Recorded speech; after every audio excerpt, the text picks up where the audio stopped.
காசினியில் தான் வாழும்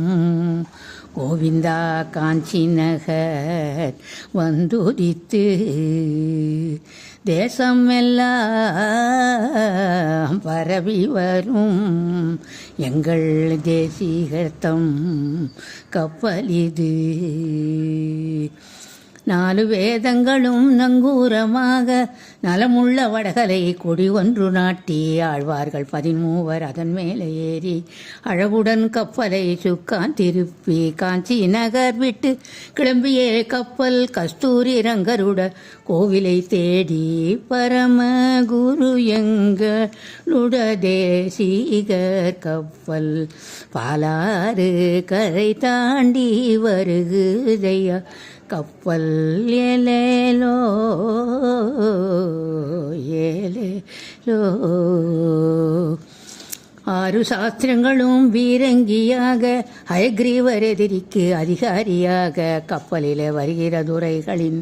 பெயர்கள் கணக்குடன் சொல்கிறேன் கானமுடன் கேளி. திருமலையில் வாழும் திருவேங்கடத்தான், திருவல்லிக்கேணியில் பார்த்தசாரதியும் திருவள்ளூர் அதிகாரி வீரராக வரும் திருக்குழந்தையில் மேவு லட்சுமி வராகும்.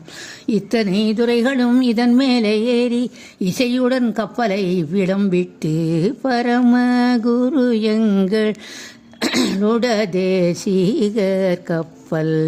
திருக்கோவிலூர் விட்டு கிளம்புதையா கப்பல் ஏலேலோ ஏலேலோ. தர்மங்களானதொரு பலகைகள் சேர்த்து தத்துவங்களானதொரு பாய்மரம் நட்டு அருமறைகளானதொரு ஆணிகள் தைத்து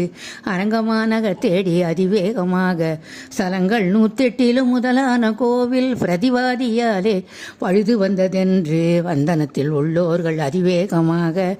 ஆராதனம் நின்ன செய்தியை கேட்டு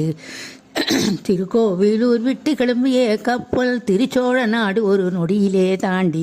காவேரி கரைதன்னில் உதயத்தில் வந்து செழிப்புடைய வட தீரு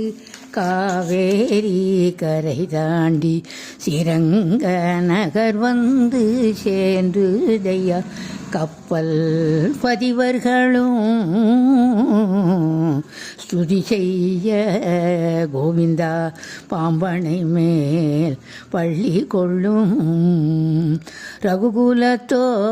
ரகுகுலத்தோர் குலதெய்வம் எங்கள் ரங்கருட சன்னதிக்கு இவ்வுலகில் ஒருவரும் ஈடில்லை என்று எங்கள் குரு தேசிகரை லேசாக எண்ணி கிருஷ்ண மிருகாசர் சாட்சிகள் சொல்ல கண்டாவதாரம் அவர் கண்டித்து மேலும் சாஸ்திரங்களானதொரு வீரங்கியாக சண்ட பிரசண்டமாய் சண்டைகள் செய்ய எதிரிகள் கவிவாதி சிம்மத்தின் முன்னே எது நிற்க மாட்டாமல் எழுந்திருந்தோட அப்போது ரங்கருக்கு ஆராதனம் செய்ய அங்குள்ள பேர்களுக்கு ஆக்கினைகள் பண்ணி ஸ்ரீரங்க நகர் விட்டு கிளம்பியே கப்பல் திருப்பேர்கள் நகர் தாண்டி ஆடுதுறை தாண்டி கும்பகோணம் வந்து ஒரு நாள் இருந்து கோதண்ட பாணியுட பாதங்கள் கண்டு திருவாலி திருநகர் தீயாழி தாண்டி திரைக்கடல் போல் வரும் கொள்ளிடம் தாண்டி சித்திரகூடம் வந்து ஒரு நாள் இருந்து தேவாதி தேவர்களை கண்டு கைகூப்பி அழகுடைய கருடன் நதி கரை தன்னில் வந்து அகின்ற மாபுரி வந்து சேர்ந்து தயா கப்பல் ஏலேலோ